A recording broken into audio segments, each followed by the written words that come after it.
Welcome to So You've Become an Online or Blended Teacher, Now What? This is episode 10, Social Interaction in Online Learning.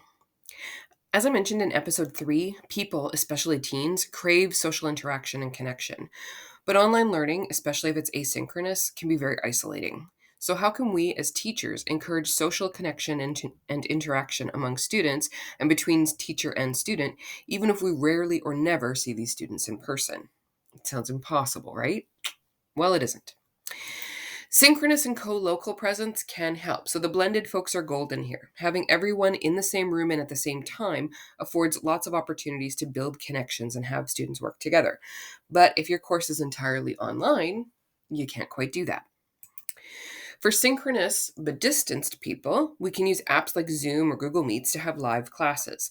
These can spice up a largely on my own in my jammies learning experience, but they also have their disadvantages. It's hard to have a good internet connection with 31 cameras running, and if the cameras aren't on, who knows if the students are listening?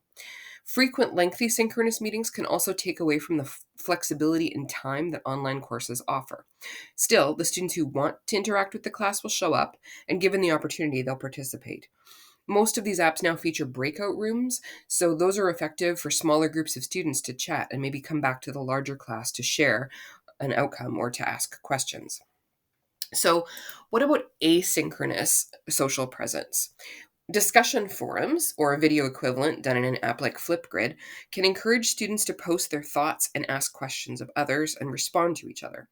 How about completing a simple getting to know me slide in a Google Slides show as an early assignment in the course, or making a 2-minute "Hi, here's a little about me" video to post in a a collection so that people can get to know each other.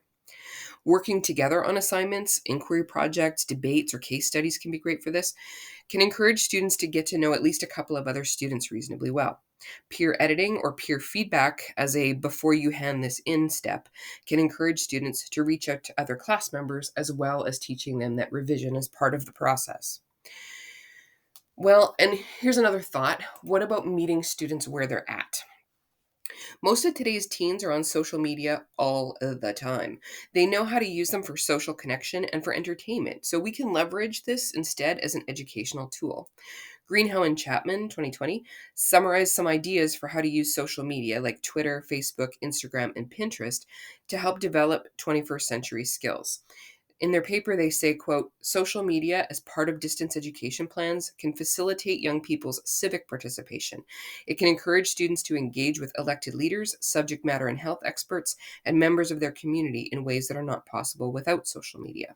Page 346. But yes, your district will probably have some policies and concerns around social media use. You'll need to find out what those are and make sure that you're compliant with them. School policies that ban cell phone use entirely or social media are kind of missing the point. Students need to be taught how to use these tools for educational purposes as well as, and not instead of, for entertainment and also social connection. Students also need practice with self-regulation, see episode 9, and they cannot practice restraint if we never ask them to use some. There's also a comfort factor. I'm not a social media person. It will not be easy for me to do social media stuff with my students, but part of teaching is modeling learning. So, in the same way that I go over how to eat in a fancy restaurant before our annual French field trip, I will go over how not to make other people think you're an irresponsible idiot online before we try some of this.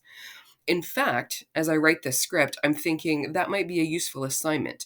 Ask my students to, with a partner, design a short 2-minute video with the 3 most important rules for how to use social media responsibly as a learning tool.